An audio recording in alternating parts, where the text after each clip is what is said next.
Haleluya. Ntago badamu ninjoro ngitabaza rye ntago rizima.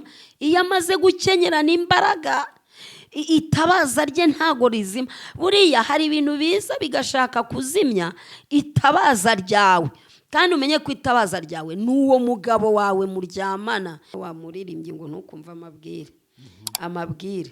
Satani akazana nk'umuntu agahagarara hagati muri mwe, hagati y'umugabo n'umugore, akaba yavuga umugore ibibi akabihereza umugabo. Wa mugabo iyo atazi gutekereza ngo ashyire ubwenge kugiye yumva amabwire, akavuga ati buriya koko nibyo, ntabanze ngo agenzure amenye se koko iki kintu bavuze ku mugore wanjye n'uburyo twakoranye fiyasayi, uburyo twakundanye n'iki, ubu nibyo koko. Agacurira wagiyemo akananirwa kwirebera, ahubwo akumvira abamugiye mu matwi. Kamushimire mu izina rya Yesu Kristo wa Nazareti ko tubana hano kuri Zamara Ministries umunsi ku munsi. Ntago twari duherutse kuza ngo dukore ibiganiro, twari tunaniwe cyane, tumaze iminsi mu minsi y'ibiterane. Ubwo rero ariko uyu munsi wa none n'ubundi tugarutse hano kuri kamera kugira ngo tubashe kuganira namwe, tubaganirize, tubahe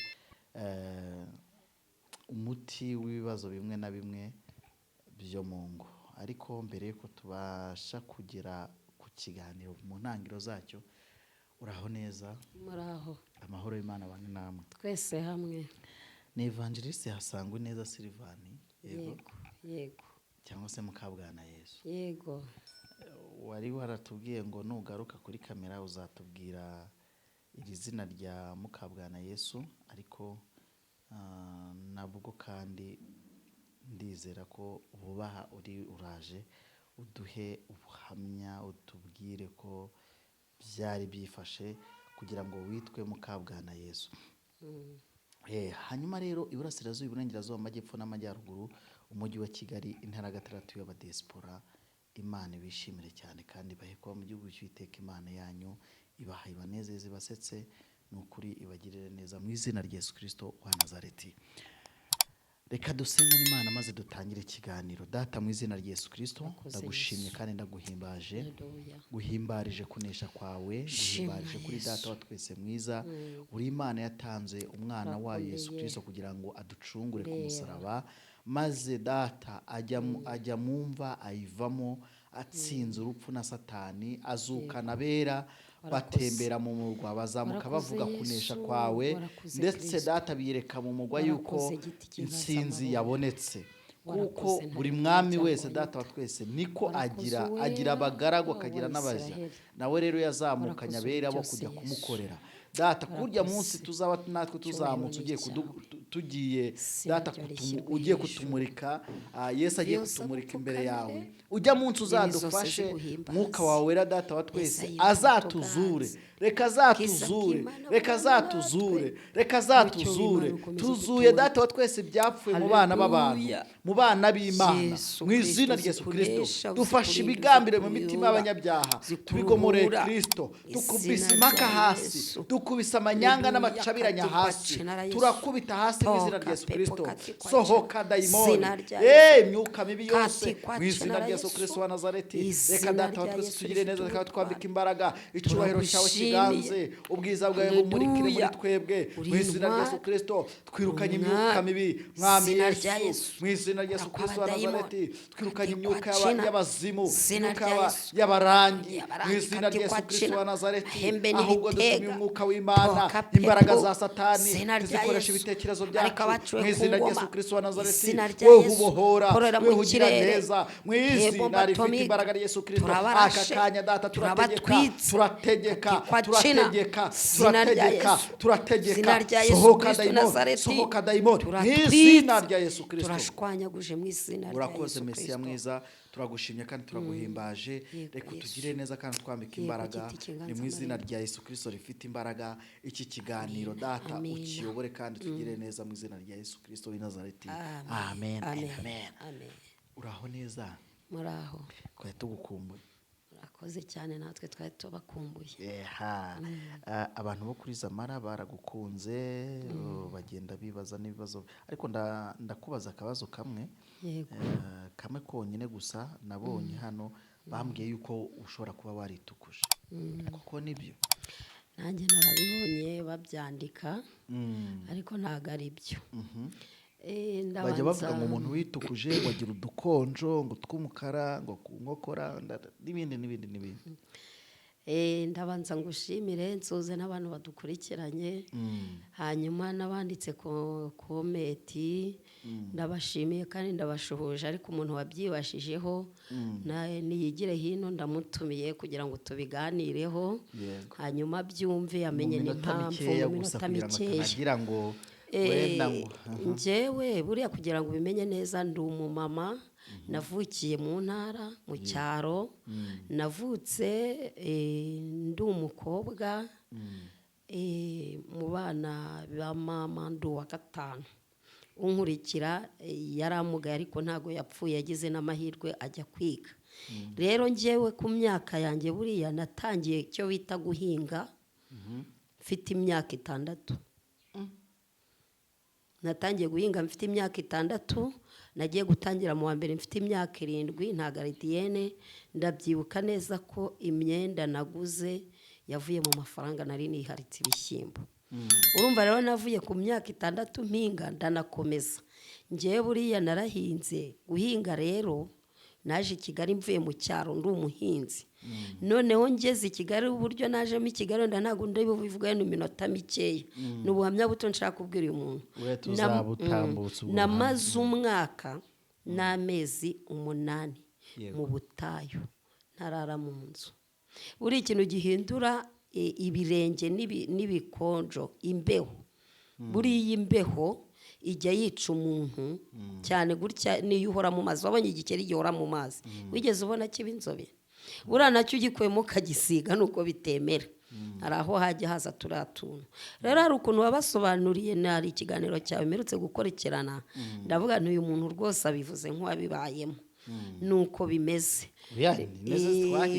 Rero nabizi ko intoki zigenda zikazana, kandi noneho hari igihe umuntu bitewe n'ubuzima bwo ku ishuri n'ibimunezeza, uba warize nka martial art cyangwa se ibintu by'imirwanire, biriya bitewe no guhora udukonjo udukubita ahantu hakomeye, bikagenda nyine. Nk'ayo mashuri rero, guhera ku iyo myaka narahinze, mu kiruhuko ugahinga, kuva ku myaka 12 mpagaritse isuka. Ejo bundi Imana inzanye Kigali, yego, 2013. Urumva 2013 nabaye ubutayu. Reba imbeho y'umwaka wose n'amezi 8, hafi imyaka 2. Ahubwo se ubwo urumva ntacya? Urumva ntacya? Nta sabune uba ufite yo gukara mu butayu, nta mavuta uba ufite. Turashimira Imana ubu yadukuye mu butayu. Rero unkurikiranye, reka mbe muhaye ahubwo buhamya gakeya, ibindi tuzabivuga ubutaha. Bira wasobanuye niko biri. Kandi noneho uyu munsi ndibo basobanure ku izina rya Mukabwana Yesu. Ntago twabona igihe cyo kujya kugura ayo mavuta tukuza, kuko nuba ko aranahenda. Ntago nananirwa kuyagura ibiryo by'abana 3 ndera. Kuba ndi Mukabwana Yesu nuko ari nge na Yesu, nta mugabo. Ariko icyo si cyo nje kubwiriza. Ahubwo ntiwananirwa gufata amafaranga ngo yatungishe urugo ngo ujye kuyagura, nta nubwo nzahagurirwa. Ntago umujyi ndawukamirika cyane ngo namenya, ntago nahamenya. Rero ni izo mpamvu zose narahinze. Niyo uhinze hano gutya, kwa kundi uba ufata gutya, kubita isuku ugafata gutya, ugakunkumura urwiri, ukajugunya. Ni ukuvuga ngo n'inzara ntizikura, hahandi haraza hakaba umukara. Iyo umaze igihe rero cyo gukaraba kugira ngo hazake, ntago biba byoroshye. Ndumva musobanuriye, niyumva atanyuzwe azongere. Ikindi abantu buriya bazi no kwitegereza neza, barebe mu bijyanye no mu maso, na hano mu ijosi. Buriya umuntu witukuje tumumenyera mu maso no ku ijosi. Nubwo bavuga ngo ibikondo, nigihe narababajije ubu naritukuje, ahubwo ko nahoze ndi inzobe. Buriya umwana nk'umwana nabyaye, yego, ni inzobe. asa nk'uko nari nsa kera ndi umusore ariko bitewe n'ubuzima nuko ngiye n'amavuta akenshi cyane nisigira n'agakotoro nk'igendera konyine gusa nabwo kandi nisiga ku ntoke no mu maso. wakubwira ko umuntu ashobora no kumara amezi 2 atanisiga n'ayo mavuta ugakaraba agasabuna ukigendera ntabwo babyemera ariko babyemera. Ngewe ubuhamya bwawe ndabuzi kandi ndanakuzi niyo mpamvu navuze kuriya ndababwira nti nta nubwo mwaribeshe. Abantu bazi yuko rero abantu bafite udukonje tw'umukara bose bitukuje ariko ntabwo bitukuje. Nyabona uko umuyugwiri ukabagara ibijumba ukabagara ibishyimbo ahantu h'umushike ugakubitaho n'imbeho y'ijoro n'amanywa. Imbeho y'ijoro n'amanywa buriya ntabwo ndabaha nk'ubuhamya bwanjye nta n'umuntu bose ariko niba nari inzobe nkabigikara nese ubu tuvuge yuko ngiye nikaraje ni ukubera ibyo byose umuntu aba yaranyuzemo. Aha urakoze cyane rero mu by'ukuri ariko niyo hari n'umuntu nigeze kumva uri mu mwuka abwira avuga ngo ukukinga madamu nyine yageze mu rugo arabaza madamu ati mbese ko mwabyaye umwana w'inzobe ati se n'inzobe reka noneho ambonye aravuga ati shati nawe wahoze uri inzobe ariko ati nyine izuba ryo mu butayu ndabona nawe ryarakugezeho ndababwira ngo rwose uri mu mwuka neza. Urumva cyangwa se bazaze bareba abana bawe ni ibiyobe bahungu b'ibiyobe bazaze bansure barebe naho ntuye ubundi ariko babimenye buri ugiye kuvuga icyo ujya kuri teri mbahaye karibu. Yewe ari nka kwa kundi nyine dutwika tukazana kameraho ahubwo n'uwabivuze yaza agasaba imbabazi. Ndabizi ko yasaba imbabazi ni ukuri ndabizi ko yazisaba kuko hari ukuntu umuntu avuga ikintu ukavuga se uyu muntu kubera icyo yavuze kino kintu nyine kubera ko turi mu gihe cyo kuba abantu baritukuje n'ibiki byose n'ibigaragaza ariko se yenda isura ya kera yenda umuntu ayizanye niho mwavuga muti uyu muntu rwose ntiyitukuje ahubwo yarikaraje. Rero hari abantu tuzanajya tuvuga tuzanabuze twagwera kubura ikinyarwanda usanga nk'umuntu nyine ntabwo ahubwo yarikaraje. Rero nkwakiye mu kiganiro ntabwo ari byo nagambiriye ni ukugira ngo tunagakomozeho n'ejo cyangwa ejo bundi hatazagira undi muntu uzamuka akavuga ibyo atazi akenshi cyane ugasanga yakiye umuvumo kandi yakumbye kwakira umugisha cyane. Mukabwana uyu munsi rero ndagira ngo tuganire mbese niki gituma kuko ndabizi ko uri umwe mu badamu bagize urugo rwiza ariko ruvuye ahantu kure cyane bagerageje gusenga Imana bahuye n'intambara. Ndibuka abatabizi kuntu wabonye umwana kuntu warwanyisha akajyo kugira ngo ubyara umwana wa kabiri umwana wa gatatu kugeza igihe ubyara umwana wa 4 uyu munsi ukaba ufite abana 3 nibyo abahungu 2 n'umukobwa umwe ukazamura umwana utarengeje imyaka 2 uriya mukobwa ise yamusize afite imyaka 2 ibyumweru 2 urakoze cyane ahubwo nanjye narimbi byihutishije cyane. Imyaka 2 n'amezi 7 ni musaza we mukuru uriya ntuza kurira zina yego. Aha izi ntambara zose buriya niyo mpamvu njya ntumira umuntu kubera bitewe naho Imana yamucishije n'ishuri Imana yamwigishije nkibaza ngo muri izo ntambara zose muri uko gukomera kose mu buhamya bwawe na experience y'ubuzima kuba ufite umwuka w'Imana icyo noneho cyo kiragenda kikankora ahantu ku mutima. Uyu munsi wa none rero nagize ngo tuganire ese niki gituma abakundana mu gihe bateretana biba bishyushye ariko bamara kugera mu rugo wamaze kumenya ko mugenzi wawe agona wamaze kumenya yuko burya mugenzi wawe burya mu gitondo anuka mu kanwa. Hari abantu babyuka mu gitondo bitewe n'umubiri wabo n'igifu cyabo ugasanga mu gitondo yaba atari borosa rwose yakubita umwuka agira ngo neza ukavuga uti mwami Yesu. Hari n'abamotari badutwara mu mujyi wa Kigali yavuga ukavuga uti Imana ntiyongere kuvuga. Ibyo bintu ni ibintu byose tugenda tubona muri izo ntambara zose muri ubwo buryo bwose niki cyagufashije niki cyagutsindiye niki cyakurwaniriye ukurikije muri experience ufite ubuzima no kuba uri mu Kabwana Yesu imyaka irenga 15 16 ubona ari iki gituma abantu batangiza urukundo bagiramo hagati, cyangwa se ukazasanga intambara zaje mu rugo? Ubundi intambara ziva hehe? ubundi intambara ziva kuri Satani, Yego, kandi Satani ni se w'ibibi, yego, ntabwo ari se w'ibyiza. ndabyemera. noneho uwo Satani asura ab'imitima idikomeje ku Mana. Yego. iyo umuntu afite umutima utikomeje ku Mana ngo atunge kwihangana, atunge gusoma ijambo ry'Imana, Yego. atunge guca bugufi Yego. no kwemera kunyura mu nzira Kristo ari kumunyuzamo, Yego. ibintu ntabwo bigenda neza. Yego. kwihangana atana no kwihangana, agatakaza ibyiringiro, agatakaza ibyamugirira umumaro, agafata ahubwo bidakwiriye kumugirira umumaro. Yego. niho ubona intambara, amakimbirane. noneho cyane nko mu bashakanye bakundana, kuriya wari ubivuze, Yego. abantu bagakundana bagageza ubwo bashakana, buri umuntu ntabwo yajya kugutangaho ibye atagukunda, nyuma ukabona birashwanye. hari igihe urugero ndeka nihereho nk'umukobwa, umukobwa ashobora gukundana n'umusore, umukobwa akagenda bitewe n'uburyo wenda umusore yamuterese, yamurambagije. hari ukuntu abasore birarira, buri umuntu ntakirarire mu rukundo, ntakirarire ukereka umudamu kuzamukorera ibintu birenze bihambaye.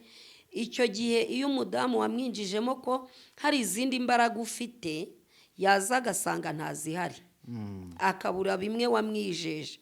hari n'abantu badakunda umuntu ahubwo bakunda ibintu, yahagera akabibura, rwa rukundo rujyamo igitotsi. iyo adafite umutima wo kwihangana no gukomera, birapfa. niho ubona urugo rugize gute, rusenyutse. ubundi urugo rwubakwa no kwihangana, umuryango wubakwa no kwihangana. kuko murambaje ngo mu kintu cyankomeje mu iyo myaka y'ubuzima bw'urugo, kuko ngewe urugo ntabwo nagize amahirwe yo kubana n'umugabo imyaka myinshi, ariko ngewe nakomejwe no gusenga no gusoma ijambo ry'Imana no gufashwa n'Umwuka Wera. ni ibyo ngibyo byankomeje. kuko iyo usenga ugasoma ijambo ry'Imana, rirakuyobora rikagukomeza mu kibazo cyose ugize.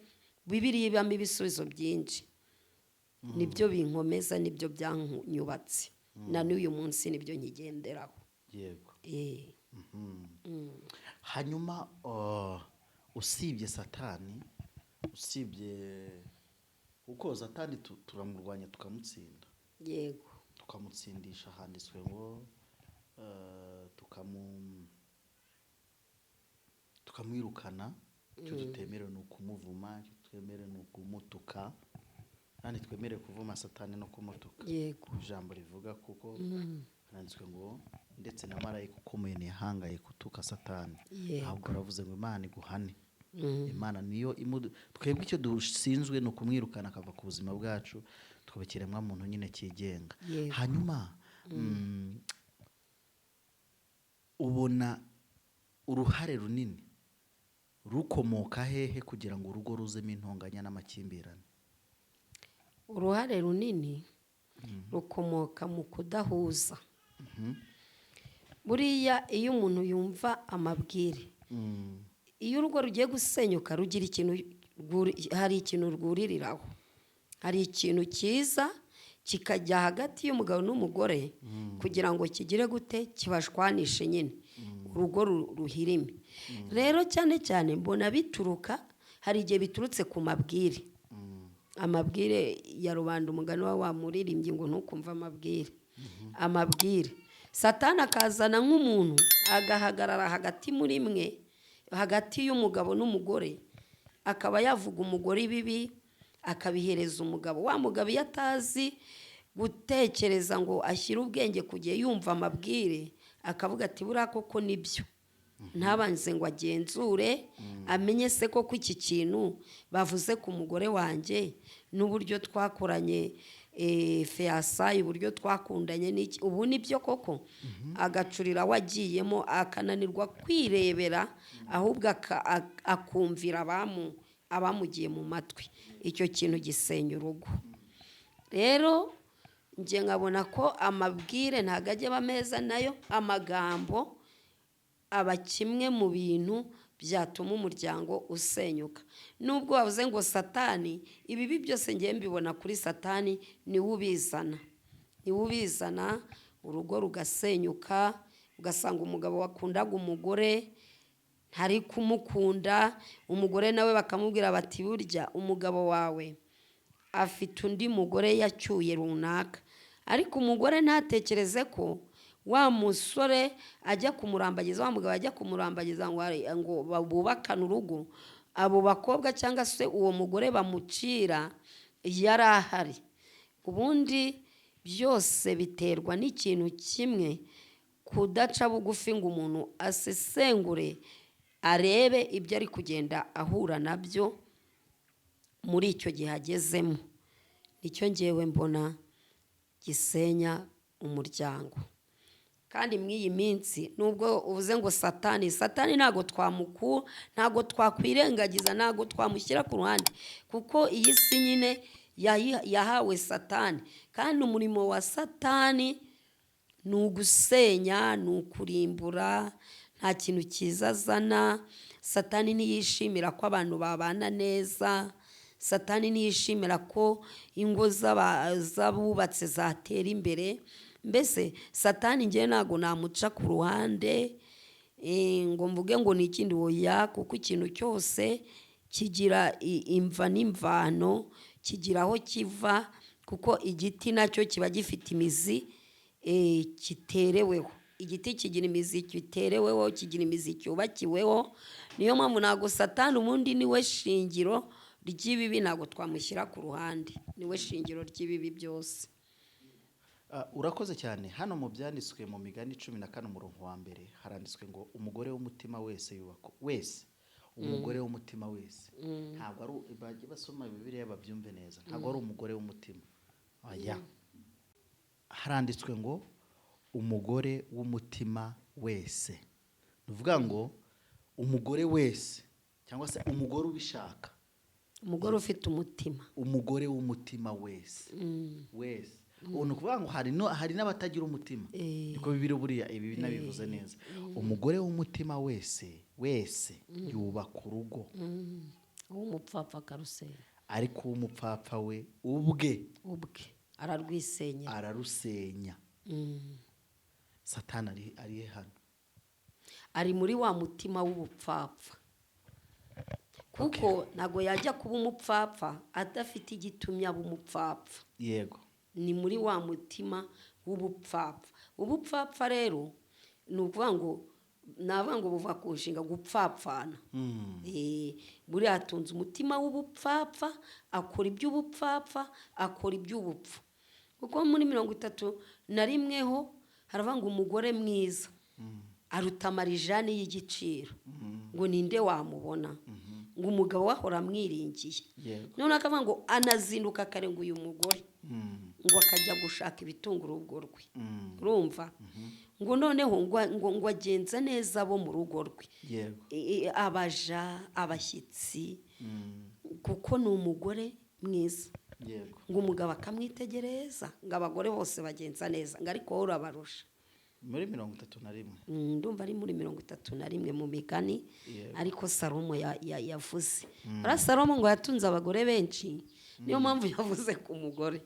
Aza beza n'ababi yabavuzeho nabo cyane, yavuze no ku mugore mubi ngusa. Yego, ni Migani 31 umurongo wa 10.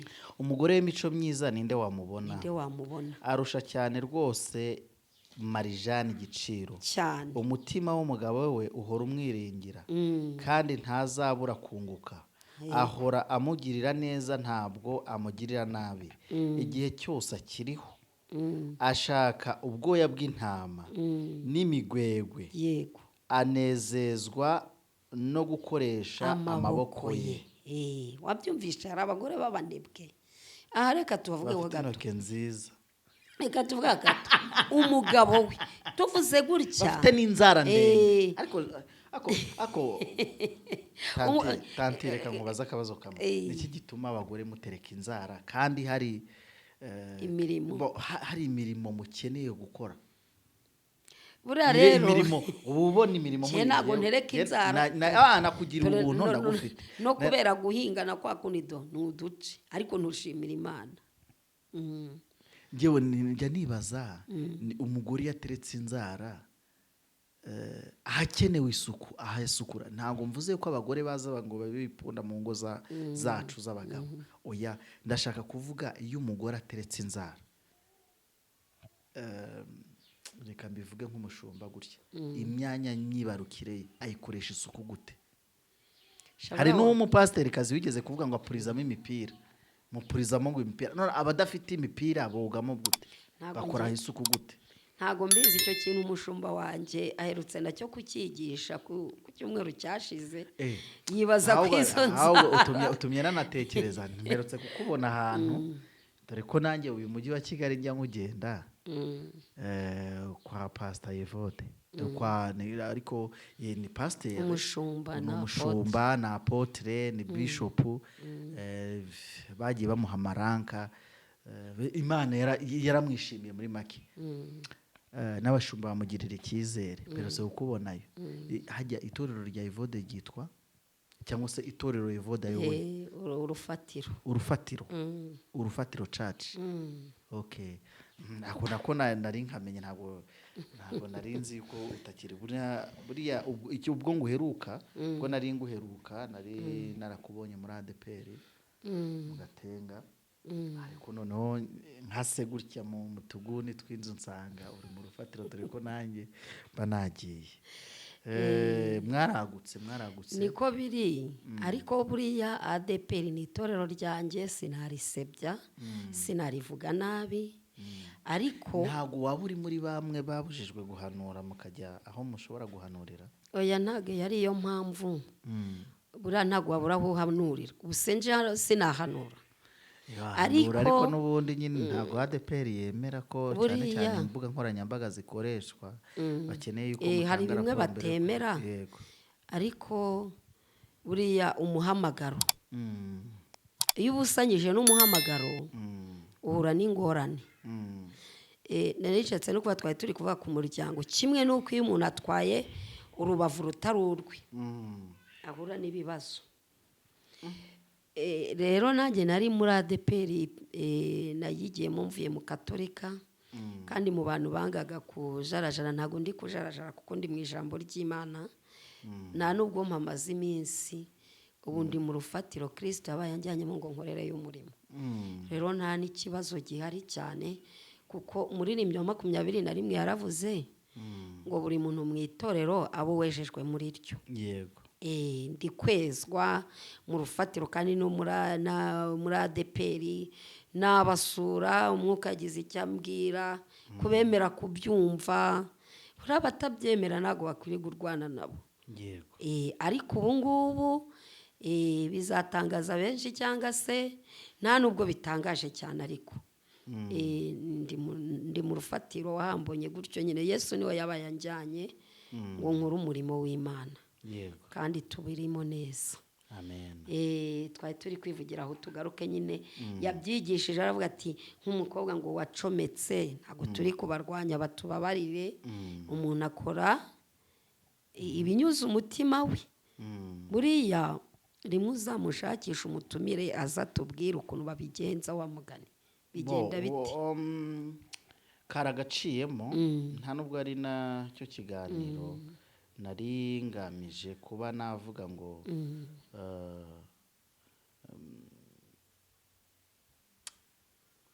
turi kwivugira ku mugore mwiza uyu uvugwa muri 31. Tugeze ngo ku murongo wa 12 akaba ariho tukomereza. Ahora amugirira neza, ntabwo amugirira nabi igihe cyose akiriho. ashaka ubwoya bw'intama n'imigwegwe. Uzi kugira ngo uzabone umugwegwe biragora uzi ariko abantu bazi gusekura umugwegwe ukuntu kugira ngo uvemo buriya bwoya bw'umugwegwe ubohemo ibiziriko biragora. njyewe narabikoze. bazi ukuntu bisatura intoki, barabihonda. uzi ukuntu biryana, bazi ukuntu bizana amabavu mu ntoki, amazi yabyo araryana. anezezwa no gukoresha amaboko ye. yego, ni hamwe wari ugeze. ntabwo adeha. ameze nk'inkuge z'abagenza. ewe Yesu we, azana ibyo kurya bye abikuye kure cyane. ntabwo ategereza ngo umugabo mu gitondo amubwira ati siga iposho gira gutya na gutya. abyuka kare butaracya, akagaburira abo mu rugo, agategeka abaja be neza imirimo ibakwiriye. yego, Yesu Kristo yitegereza umurima akawugura,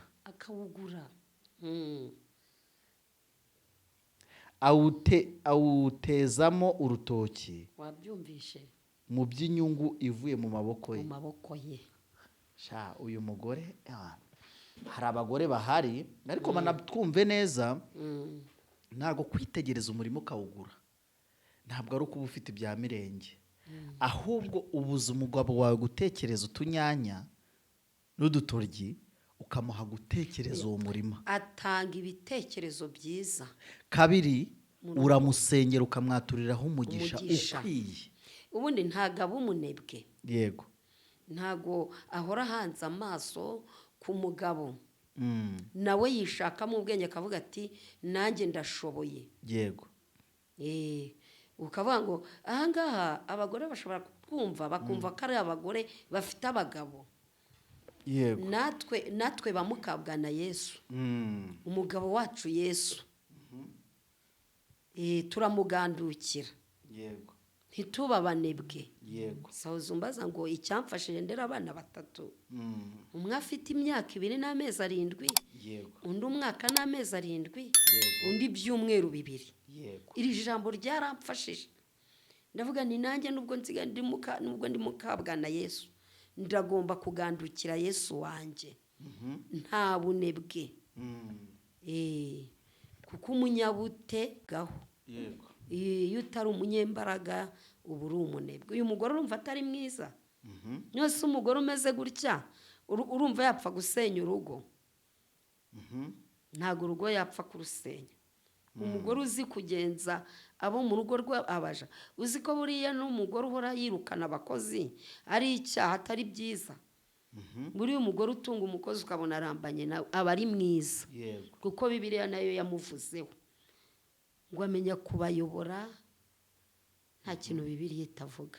igisubizo si ubu ntiwakibonye? oya, ntabwo ndakibona. bisobanura neza abantu rino jambo utubwiye unaricencure turyumve neza, abantu baryumve banaritekerezeho neza. Salomo yavuze ku mugore. hari umugore mubi nawe yarabanje aramuvuga mu Migani. hari aho ari yamuvuze avuga ngo umugore ngo w'ingare ngo usakuza ngo ameze nk'imvura y'urujojo igwa ubudashira. ari naho yavuze ngo ameze ngo nk'ikimungu mu magufwa. turi kuvuga Bibiliya bene data. yego, ntihagire udutera ibuye, ntihagire uvugira iki. ni Bibiliya turi gusoma mu byo Salomo yavuze. noneho arangije aza no ku mugore mwiza. yego, umugore mwiza. kera nyine nari tantine ngenda mbasobanurira, ariko turashima Imana turi kuvuga iby'ijambo ry'Imana. iyo ufashe iri jambo ngo azinduka kare ngo yishakira imigwegwe, twabisanze ku murongo wa kangahe? ku murongo wa 16 gutyo. yego, ni uwa 13. wa 13. wa 12 avuze ngo ahora amugirira neza. ku wa 11 aravuga ngo umutima w'umugabo we uhora umwiringira kandi ntazabura kunguka. urumva? ntago azabura kunguka kuko umugabo we aramwiringira akamubitsa amafaranga ntayajyane mu kabari, akamubitsa amafaranga ntayasesagure. urumva umugabo, hari abadamu biba nk'abagabo, hari abadamu ngo bagavura ko umuntu yigavura ati ko umugore n'umugabo ari umwe. Salomo ubu yari yarabibonye, wenda yari afite umugore wamugavuye cyangwa se wamwibaga, ntago yapfuye kubizana gusa ko Bibiliya tubwira ngo Salomo yagize abagore benshi. Yego, buriya rero hari mwabeza n'ababi. Iyi migani ni ya Salomo, yarayandikije ngo twebwe ab'iki gihe natwe tuzayigireho. Hano rero ku murongo wa 12 ngo ahora amugirira neza ntabwo amugirira nabi, ngo igihe cyose akiriho. Ngo ashaka ubwoya bw'intama n'imigwegwe, anezezwa no gukoresha amaboko ye. Uyu murongo ni mwiza cyane. Ashaka ubwoya bw'intama n'imigwegwe, nukuvuga ngo ibyo ngibyo ababishakiye kugira ngo ajye kubitegura mu cyumba, cyangwa bitegure muri sara, hategure ya tapi, ya matapi. Urumva, mbese agira isuku, agira isuku mu cyumba, ahantu hose kuri we agira isuku. Ngo hanyuma ngo anezezwa no gukoresha amaboko ye. Cyara umuntu wajyaga atubwira, iyo hari umupasiteri yaritahiye tukiba mu cyaro, yajyaga iyo twabaga turi mu itsinda ry'abadamu, akatwigisha uburyo abadamu bagomba gukora. Hari akajambo yakundaga kuvuga ngo nta mudamu ukwiye kuba ngo umudandaza amagara. Urumva, nibwo bwa mbere nari ndyumvishe. Se mudandaza amagara, uzi ko bajya baca amatsinda ukanabaza. Umudandaza amagara ni wa mugore utekereza ko azarya hari uko yasambanye.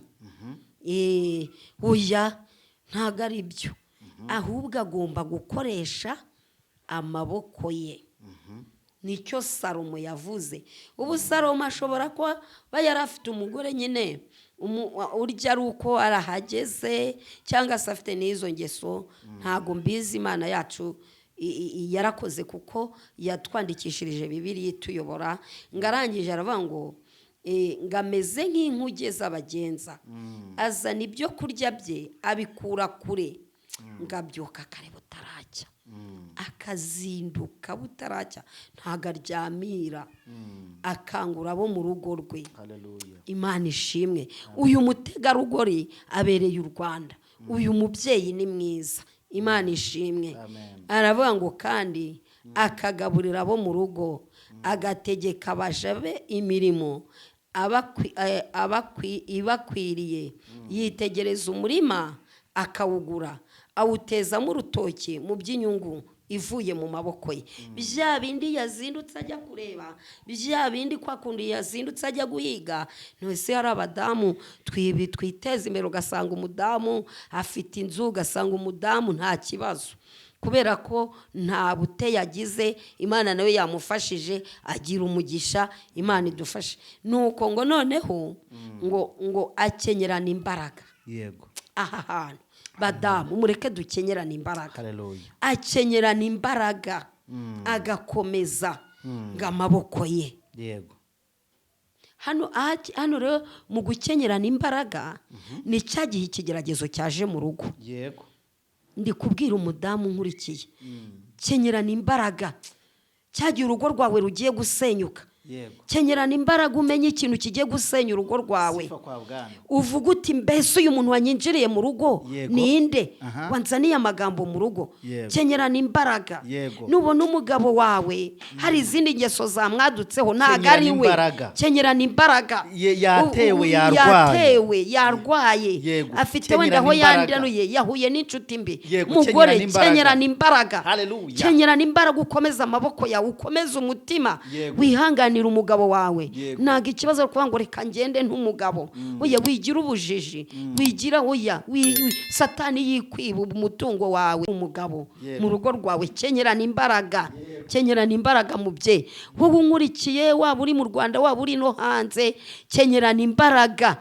Uvuga uti oya, nkwiye gukenyerana imbaraga nkihangana. Salomo yaduhaye urugero rwiza ku uyu mugore, umugore w'umunyabwenge, akenyerana imbaraga. Akenyerana imbaraga, agakomeza amaboko ye. yarangiza ngo akabona yuko ibyo akora bimufitiye akamaro, kandi nijoro itabaza rye yo haleluya ntago badamu nijoro ngo itabaza rye ntago rizima. Iyo amaze gukenyerana imbaraga itabaza rye ntago rizima. Buriya hari ibintu biza bigashaka kuzimya itabaza ryawe, kandi umenye ko itabaza ryawe n'uwo mugabo wawe muryamana, n'uwo mugabo wawe mupfumbatanye, n'uwo mugabo wawe uguhigira ibyo kurya bya buri munsi, n'uwo mugabo wawe wavuye iwabo akavuga ati byanga byemera ndajya kuzana runaka, ndamukwa inka yanjye, ndamukwa miliyoni, ndamukwa 2 mukwe 3. hanyuma uyu mugabo Salomo aravuga ngo uyu mugore yamaze gukenyerana imbaraga, ngabona yuko ibyo akora bimufitiye akamaro, kandi itabaza rye nijoro ntago rizima. Ntago uri kumva ku kantu ko nari keza? Hari abantu amatabaza yabo ya nijoro yazimye. Tumbabarira unsobanurire ku kintu kijyanye n'itabaza rya nijoro. Ariko ntukore niba hari ukundi kuntu bisobanura simbizi, ariko nyine ukoreshe uzi ko hano haba habana. Hari igihe umuntu yirekura ku bijyanye n'ikiganiro ukaba wakwirekura. Sobanura mu magambo make ikintu kijyanye n'itabaza. Itabaza ubundi ni iki? Itabaza ni urumuri. Urumuri ni urumuri. Mu yandi magambo uyu mugabo w'uyu mudamu agereranwa n'itabaza. Buriya umugabo uyu mugore yagize ikibazo agapfakara, itabaza rya nijoro riba rizimye. Se mama geza hano. Ubwo urumva wabyumvisha. Nahise mbyumva. Uyu mudamu rero yego, reka tuvuge ko uyu mudamu twari turi kuva ku gisenya urukundo, yego, gisenya umuryango, imbaraga z'urugo zikameneka. Buriya itabaza iyo ritazimye umuntu aba ari muri shushu, sheri, hani, switi n'utundi tuntu twiza nk'utwo. Yego. Ariko itabaza ryazimye ngo hari umugabo ngo warwaye, Bibiliya yatubwiye ngo Imana ngo iramutumaho Yesaya ngo aramubwira ngo atunganye ibyo mu rugo rwe, ngo arangije ngo agiye gupfa. Imana iramubwira ngo agiye gupfa, ngo arangije ninde Hezekiya ngo arahenda ashaka kukubwira itabaza iyo ryamaze kuzimu ko umugabo bigenda, ngo arahindukira yareba ivure, ngo arangije ngo ararira. Ariko nabwira Uwiteka ikintu gikomeye. Yabwiye Uwiteka ati ko ari ngiye warugiye kuzana amazi muri Isiraheli niwica umugabo nkanjye. Aranavuga ariko ngo wibuke ko nyine aranamwibutsa. Ntago ariho nshaka kuvuga, ndashaka kubitangaho urugero, ntagiye muri byinshi. Uyu mukozi w'Imana aravuze Salomo ngo itabaza ry'umugabo we, itabaza rya nijoro, itabaza rya nijoro ntago rizima. Rero ngo umugabo yahise ahindukira. Nyine urabyumva iyo ryazimye umucyo wabuze, urukundo rwashize, arahindukira akareba. Uyu mugabo unezerewe byanga byakura ntago areba ivure, yerekera ubwerekeza. Murakoze cyane, Imana y'amahoro ibaho umugisha kandi bishimire. Mbashimiye ikiganiro cyiza mwatugejejeho, mbashimiye umwanya mwiza muduhaye. Niba ntabaniganya ijambo cyangwa se niba hari ikindi kintu mwakongeraho muhawe kazi. Nta kindi kirenze twakongeraho ku by'ibi twari turi kuvuga. Nashakaga kwibwirira abadamu bagenzi banjye, itabaza rya nijoro ntirikazime. Yego, rihore ryaka, ntibazatume rizima, ntibazatume hari ikintu nibakenyerana imbaraga. Haleluya. Amaboko y'abakomere. Yego. Umuntu nkurikiranye bishobora kuba ryari rigiye kuzima. Yego. Harinjiyemo intonganya, harinjiyemo utuntu, hari umuyaga ugiye kuza ngo uhuhere ihite rizima. Yego. Ariko uyu mugore wabaye maso, nabe maso, akabera maso urugo rwe, bigatuma itara rya nijoro ritazima. Mbega akantu k'ubwenge. Iyo yabaye maso itara ntirizima. Itara rya nyubada ntirikazime, nirihore ryaka. N'uwo ryazimye nashakisha uburyo ajya kurigara, yongeremo amavuta, yongeremo agapeteroli, hanyuma yongera arasa akambi, yongere mbese acana urukundo, kurasa umwambi akongeza umuriro w'urukundo, itara ryongere ryake. yego. Imana iduhana umugisha. Murakoze cyane, Imana ibaha umugisha kandi bishimire. Niyo mpamvu ngiye gusaba Mukabwana Yesu kugira ngo abashe gusengera ingo. Imyaka igera hajya buriya wubatse ufite nk'imyaka ingahe? Nubatse 93 ngaho yikubi mu kwa gatanu ku itariki 8. Nuko mu rugendo nagiye muramo na byinshi. Nge nubatse bura mfite 10 n'ingahe. Ntabwo irengaho nyibabwira baseka bakihirika. Nari umwana muto cyane. Okay, reka tuvuge byibuze imyaka 20 na. Yego. Urayimaze mu kuri kw'Imana? Ndayimaze, ariko buri cyagutangaza imyaka 3. Yego. Niyo nabanyemo n'umugabo. Mu myaka 3. Ntabwo se wivuga 20 na ni nka 30. None se ubu intambara irangiye 30 nigeze. Hanyuma muri uru rugendo hafi rugiye kugera mu myaka 30. Imyaka 3 niwe wabanye n'umugabo? Yego.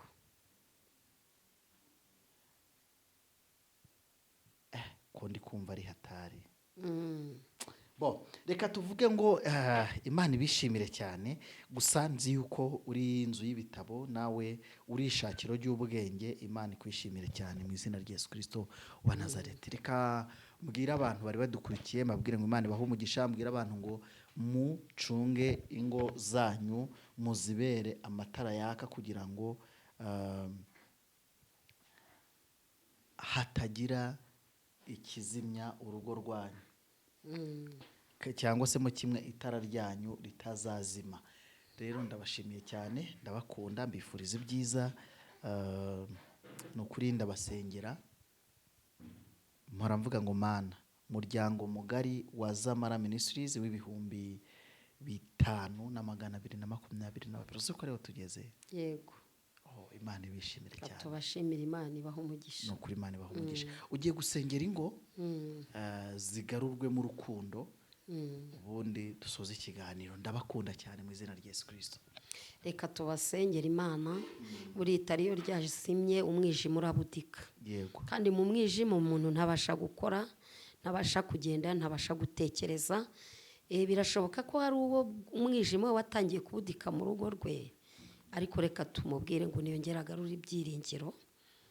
Imana itanga amahoro. Data wa twese uri mu ijuru, Imana y'urukundo, Imana y'inyembabazi, Imana y'inyembaraga, Imana ifite ubutwari, Imana ifite ubushobozi, Imana ireba hose, turagushimiye. Wabanye natwe muri iki kiganiro, kandi tunejejwe nuko hari amatwi ari butwumva akadukurikirana, hari imitima iri bwumve iki kiganiro. Ndasenze kugira ngo ijambo tuvugiye muri iki kiganiro rigende rikore ku mitima ya benshi, ari abari mu gihugu, ari abari hanze y'igihugu, ari abatwegereye. Mwami, ndasabye kugira ngo iri jambo rigende ryongere rimurike imitima yagiye kure, riyigarure. Ingo zasenyutse zongere zubakwe n'iri jambo. Kandi Yesu umwana w'Imana, kuko ari wowe ujya utabara abarushye. Iyo umuntu urugo rwasenyutse agira imiruho myinshi, agira imibabaro myinshi, agira amakuba, agira ubwihebe. Iyo umwijima waje mu rugo ntago byoroha. Ndasenze kugira ngo ukure umwijima mu ngo z'abantu, amatara yazimye yongere yake. Ugirire neza abakomeye n'aboroheje, ugirire neza abari hafi n'abari kure, ugirire neza abatangiye kurushinga ndetse n'abandi bari kubyitoza. Mwami, aya masaha turasenze, dusengeye umuryango nyarwanda kugira ngo umucyo wawe ukomeze kuwumurikira, kugira ngo umwijima uhunge, imbaraga zose zaza kurwanya ingo Mwami turazinanije, tuzitesheje agaciro, dukubitiye kure mu izina rya Yesu Kristo Nazareti. Iri sengesho Mwami turarisenze, turaritumye ngo rigende nk'umwambi ry'umubiri rirasababisha, kandi nyagora ku ngoma Imana rigende nk'inkota ricagagura imigozi yose ituma umwijima waza mu ngo z'abantu wiremeye. Urakoze rero kubohoye, kandi ubagirire neza, ubarwanirire, abakwifuza bakubone, abagushaka bakubone. Icyubahiro n'ikibi cyawe mu izina rya Yesu, amen. Reka ntange nimero, hari abantu bambajije nimero ngo yitange rwose nta kibazo. ngo nabahaye nimero ngo nibagirwe umubare umwe yo kuri WhatsApp. Impamvu ino nimero nibwo nkiyifata ya Tigo, ntabwo nari menyereye gukoresha Tigo, nari menyereye gukoresha MTN. Hanyuma rero Tigo ubu niyo nsigaye nkoresha. Reka nyikuvugire kugira ngo utongera kwibesha. 072 66 21 34 5 ndayisubiramo. Niba uri hanze ni akamenyetso ko guteranya 250 72 66 21 345. Niba uri mu Rwanda ukuraho akamenyetso ko guteranya 25 kiyandikira 07 2 6 21 3 Sawa Imana ibaha umugisha. Sawa Imana ibaha umugisha. Ariko ntabwo nabura no kubaha MTN ni 07 8 079 nsubiremo akamenyetso ko guteranya 550 79 45 99 055. ubwo mu Rwanda 0798599055 ugasangaho hasangwe neza Silvani mu gihe ugiye kumuhesha umugisha cyangwa hari icyifuzo ushaka yuko mufatanya, kuko amavuta kurimo ndayemera mu izina rya Yesu Kristo. Imana ibaha umugisha. Tuzangire.